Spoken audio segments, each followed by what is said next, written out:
Hey Ebenezer family, Pastor Warnock here. Listen, I am so very proud of the Ebenezer Church and the ways in which you stand up time and time again as we try to live into our mission as America's Freedom Church.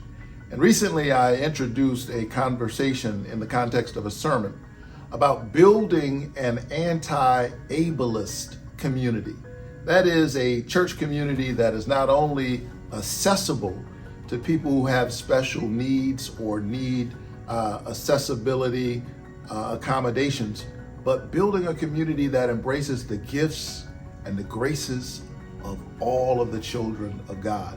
I'm heartened by the response from the congregation, and we are planning a conversation on this very issue Sunday, November 5th, immediately following the 10 a.m. service.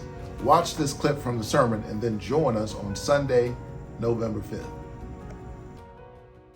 We have a young man in our church who joined while a student here in Atlanta.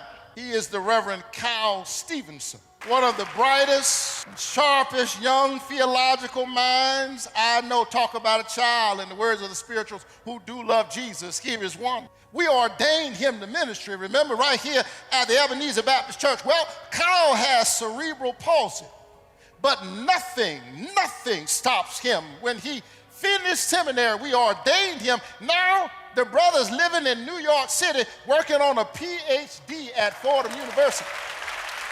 He said, I think the church needs to continue to work on seeing people with disabilities as full members of the church and partners in ministry. He said, this requires the church to move beyond mere accessibility. Though it's important, he said, to anti-ableism. Anti-ableism. This means that people with disabilities who minister are not objects of inspiration.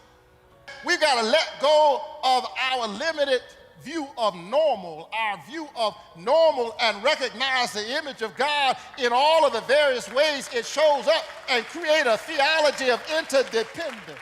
Church, what would happen if we actually set out to build a community like that truly embraces and affirms the gifts of all of our children and all of our people and all of our families and all of their variegated and diversified beauty. And I want to get together so you can tell me what that looks like. But I hear God telling us lastly to create the beloved community.